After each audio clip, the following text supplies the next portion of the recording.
Fashionable बहू, संस्कारी ननद। शोभा के इकलौते बेटे साहिल ने एक फैशनेबल लड़की विभा से लव मैरिज कर ली और उसे अपने घर ले आया। उसकी माँ ने दोनों को देखा तो बोलने लगी, अरे साहिल, ये किस नाटक वाले को ले आया तू? और इसने ये इतने छोटे कपड़े क्यों पहन रखे हैं? माँ, ये नाटक वाली नहीं आपकी बहू है, मैंने इससे शादी कर ली है। विभा, माँ के पैर छुओ। कम ऑन साहिल, मैं किसी के पैर नहीं छू सकती। विभा, ये हमारा कल्चर है, घर के बड़ों के पैर छूते हैं। ओके साहिल। विभा जैसे ही शोभा के पैर छूने के लिए झुकी तो शोभा ने उसे डांटते हुए कहा, चल हट यहाँ से, दूर हो जा मेरी नजरों से। न जाने कहाँ से इसे उठा लाया है। तेरे लिए लड़कियों की कमी थी क्या, जो ऐसी लड़की को ले आया? हमारे घर के संस्कारों के बारे में तो सोच लेता, लोग क्या कहेंगे? माँ, आप भी कैसे पुराने जमाने की बात कर रही हो? आप कपड़ों और भाषा से किसी के संस्कारों को जज नहीं कर सकती। साहिल ने अपनी माँ को समझाने की बहुत कोशिश की, लेकिन वो कहाँ कुछ मानने वाली थी। शोभा अपनी बहू के कपड़ों और स्टाइल की वजह से हमेशा उसके कैरेक्टर पर टिप्पणी करती रहती।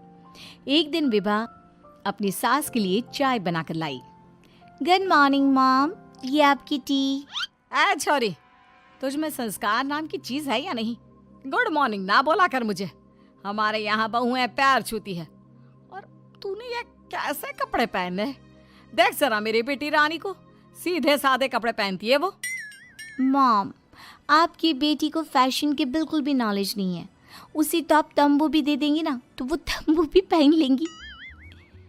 देखो माँ, भाभी कैसे मेरा मजाक उड़ा रही हैं।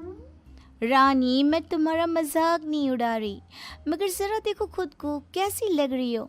तुम्हें फैशन का बिल्कुल भी सेंस नहीं है। कुछ तो लड़कियों वाली हरकतें किया करो।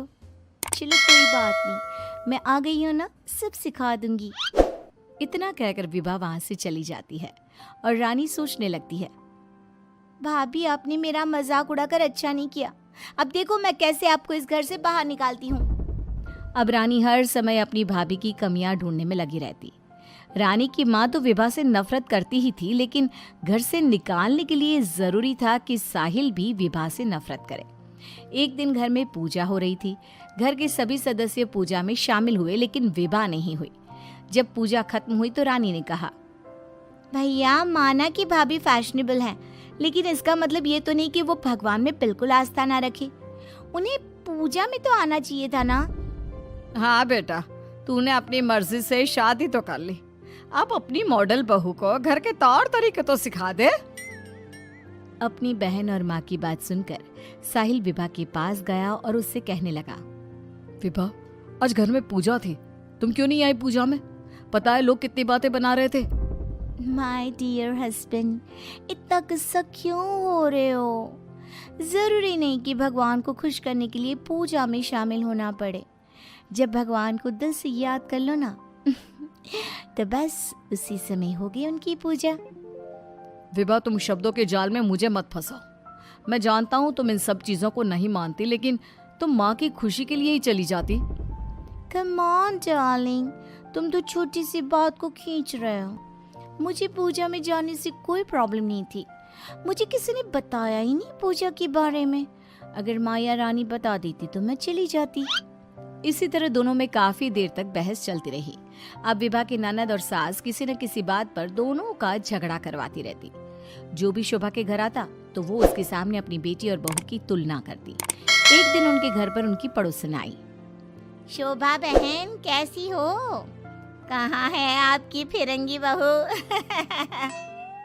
अरे घूम रही होगी आधे कपड़े पहनकर कहीं। जब से आई है जीना हराम कर दिया है।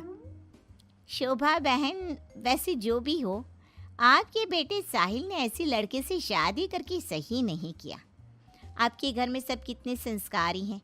आपने अपनी खुद की बेटी की कितनी अच्छी परवरिश की है, और आपकी बहू, उसके तो पूरे मोहल्ले में चर्चे हैं। हाँ बहन, बात तो सही कह रही हो। एक मेरी बहू है जिसे ना बात करने का तरीका आता है, ना कपड़े पहनने की तमीज़ है। और एक मेरी बेटी है, संस्कारी, सुंदर, सुशील, सर्वगुण संपन्न है मेरी बेटी। आप तो जल्द से जल्द बस अपनी बेटी की शादी करने के बारे में सोचो। कहीं ऐसा ना हो कि आपकी बहू के चक्कर में आपकी बेटी से कोई शादी ही ना करे। पड़ोसन की बात शोभा के दिमाग में बैठ जाती है और वो रानी के लिए रिश्ता ढूंढना शुरू कर देती है। एक दिन शोभा की तबीयत अचानक खराब हो जाती है। माँ, क्या हो गया है आपको? आप दिन भर अपने कमरे में लेटी क्यों रहती हो? अरे पता नहीं बेटी क्या हो गया है, कई दिन हो गए बुखार आ रहा है। मॉम, आपको डॉक्टर के पास जाना चाहिए, ऐसे तो आपकी हेल्थ खराब होती जाएगी। ओ अंग्रेजन, अपनी अंग्रेजी अपने पास रख। माँ किसी डॉक्टर के पास नहीं जाएगी। मैं अभी माँ को काढ़ा बना कर देती हूँ, माँ बिल्कुल ठीक हो जाएंगी। लेकिन रानी, डॉक्टर ब्लड टेस्ट करके बता देगा कि मॉम का फीवर क्यों नहीं उतर रहा। इसी तरह कई दिन हो गए। शोभा का बुखार उतरने का नाम नहीं ले रहा था और रानी उन्हें डॉक्टर के पास जाने नहीं दे रही थी। एक दिन विभा रानी को बिना बताए शोभा को डॉक्टर के पास ले गई। शोभा को 4-5 दिन हॉस्पिटल में रहना पड़ा। इसी बीच विभा ने अपनी सास की बहुत देखभाल की, लेकिन रानी एक बार भी अपनी माँ से मिलने नहीं आई। बहू, मेरी इतनी ज़्यादा तबीयत खराब थी, लेकिन रानी मुझसे एक बार भी मिलने नहीं आई। डोंट वरी मॉम, घर में कोई नहीं है ना, तो वो घर में ही रहती है। अब डॉक्टर ने बोला है कि आप घर आ सकती हैं, तो आप ज़्यादा सोचिए मत। अब शोभा को पहली बार अपनी बेटी और बहू के संस्कारों के बीच का अंतर पता चला। शोभा अपनी बहू को प्यार करने लगी। एक दिन शोभा ने विभा से कहा, बहू, आज शाम को लड़के वाले रानी को देखने आ रहे हैं। रानी और तुम बाजार चली जाओ, खाने का कुछ सामान और रानी के लिए अच्छी सी साड़ी लेकर आना। माँ, मैं भाभी के साथ नहीं जाऊंगी। वो साड़ी दिलाने की जगह कोई स्कर्ट या जींस दिलाकर ले आएंगी। बहू, तो इसे साड़ी ही दिलाकर लाना, ठीक है? कि मॉम। रानी और विभा मार्केट के लिए निकल जाती हैं, लेकिन रास्ते में बहुत ट्रैफिक था। पूछने पर पता चला कि एक कार का एक्सीडेंट हो गया है। विभा और रानी ने कार के पास जाकर देखा तो एक लड़का बहुत बुरी तरह से जख्मी पड़ा था। कोई उसकी मदद नहीं कर रहा था।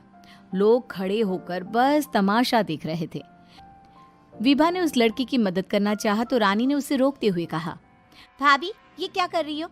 जब कोई इसकी मदद नहीं कर रहा तो हम क्यों करें? रानी, ये क्या बोल रही हो तुम? अगर हमने इसकी हेल्प नहीं करी तो ये मर सकता है। लेकिन भाभी, पुलिस का झंझट कौन संभालेगा? पुलिस उल्टा हमसे ही सवाल जवाब करेगी। वो सब बाद में देखेंगे, पहले इसे हॉस्पिटल पहुंचाते हैं। विभा और रानी उस लड़के की जान बचा लेती हैं और उन्हें घर आने में देर हो जाती है। शोभा उनसे पूछती है, तुम दोनों को इतनी देर क्यों हो गई आने में? देखो शाम होने वाली है, लड़के वाले किसी भी समय आते होंगे। माँ, आपकी लाडली बहू की वजह से देर हो गई। मुझे आज पता चला भाभी को समाज सेवा का शौक भी है। रानी ने पूरी बात अपनी माँ को बता दी। शोभा ने बहू को डांटने की जगह उसकी तारीफ की।